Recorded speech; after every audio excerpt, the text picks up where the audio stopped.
You've both been playing since a young age. Both. So, can you tell us, maybe Laura first, your journey to music, how you started? I started playing the cello when I was 6, but before that, I started the piano at 5, and even before that, I started the recorder.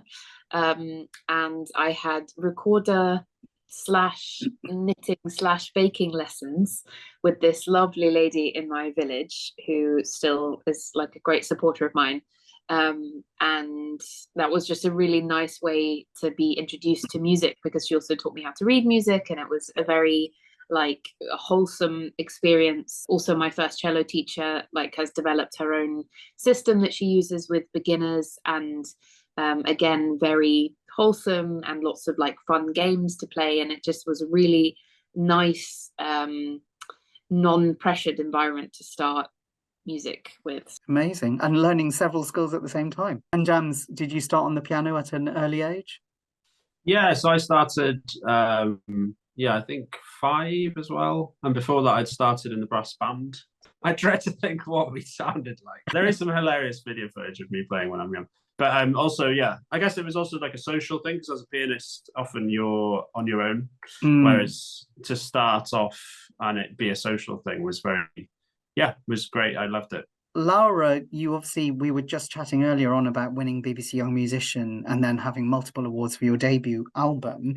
So you're kind of rocking it already at an age where most people are just beginning their careers, and you're obviously kind of quite advanced. I mean, how has it been, this kind of almost this pressure cooker of kind of expectation? It's been an interesting journey. I wasn't expecting to win the competition, and like my aim and also like my family and the people who were supporting me, like our aim was for me to get through the first round because we'd been putting a lot of time and effort into my playing and my music, and we felt like it would be really nice to get through the first round. So then it was a bit of a surprise to keep continuing to get through and then to win in the end.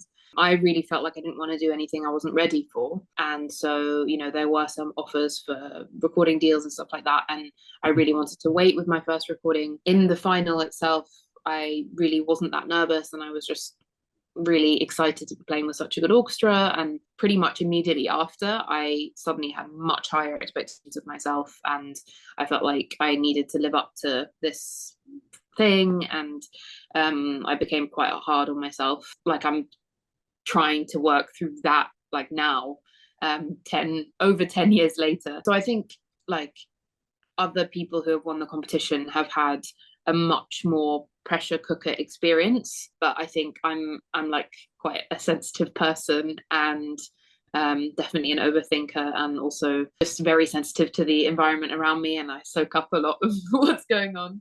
And I think in the music world that can be sometimes a bit difficult, if you're like a bit naive. And I haven't had any really bad experiences, but I've just been quite hard on myself, and I think I'm trying to work on that at the moment. It sounds like you've got a very sensible, well thought out approach to it all. Like, after the amazing success of BBC Young Musician, just kind of taking a moment to step back, because you were 15 at the time, so you needed to live a bit more as well and have different experiences. Yeah, congratulations on that, and I'm sure that will serve you well. So the Strad has described your partnership as emphatical and convincingly real.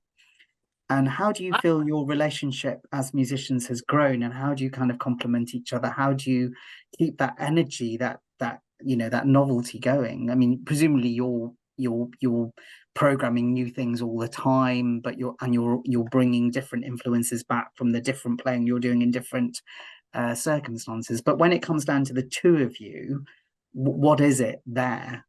There's I guess an approach to the priorities about what the decisions you're making in the music. There's the kind of sound you're making, and then there's the kind of unconscious kind of communication that's going on. The thing that I value most about our relationship is that I really feel like we're a team. I think so often relationship where there are two people involved, like so often it can feel uneven, or like one person is like doing the majority of the work. And I think especially with cello and piano, so often people are like, oh, you're a accompanist, or they don't treat it as like a proper duo partnership. Even in the small admin things, like every time we experience something that needs doing, I'm just so positively surprised by how much effort and like thought Jâms puts into it, and I really hope and feel that we both like put in equal amounts of effort. And the same with when we actually play together, we're both really thinking about how we can make it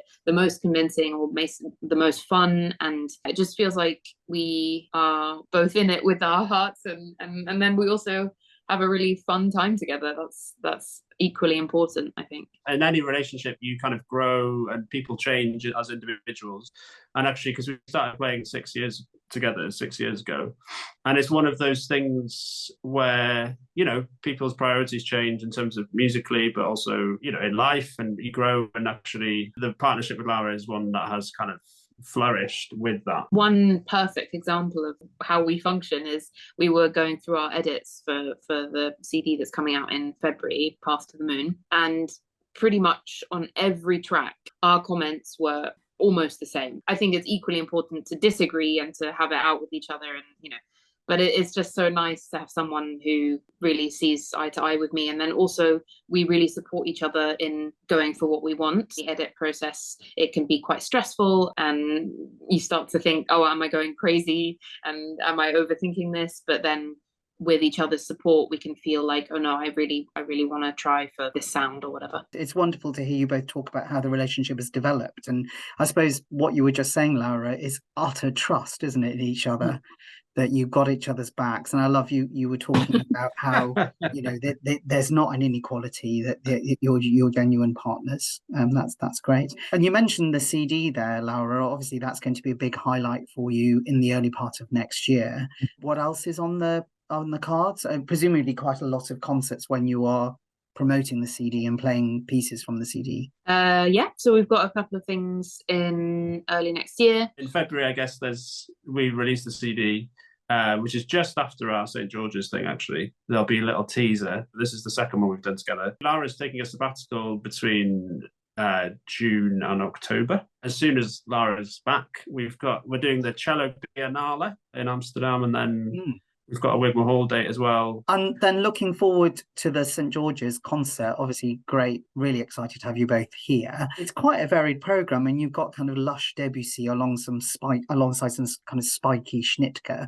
And in terms of pulling the programme together, that's obviously a collaborative effort. How does that happen? And what are you looking forward to in this programme? Can you give us a bit more insight into why you've chosen these pieces, what they mean to you? Program stuff between us usually happens when one of us has an idea or like a piece they fancy playing, and then we kind of figure out things around that. This particular program is kind of a putting together of things from the CD that we've just recorded. So the Debussy and the Walker Sonata are both on there, and then the Franck Sonata is something that we always have wanted to play together.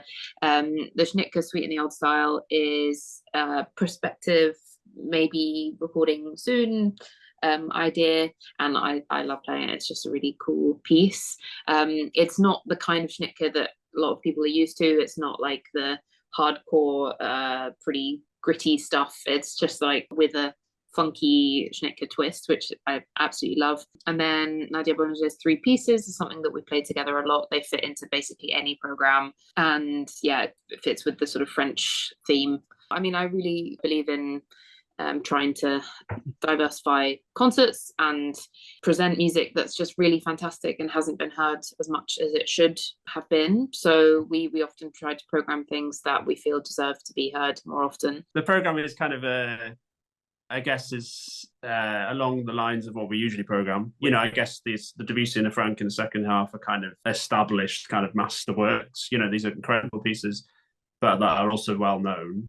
But then also programming things that perhaps people don't know, like the George Walker and the Nadia Boulanger and the Schnittke, actually the whole of the first half. And like the George Walker was a bit of discovery, because Laura was playing lots of George Walker, and then we kind of discovered this sonata, which actually has one recording or a couple of recordings, but it's really not done very often. So we're also about kind of championing works that are kind of masterworks, but aren't for whatever reason, aren't being performed very often. Final question from me, which is like a super awkward one, but my marketing colleague wanted me to ask it, which is, do you have a desert island disc favorite?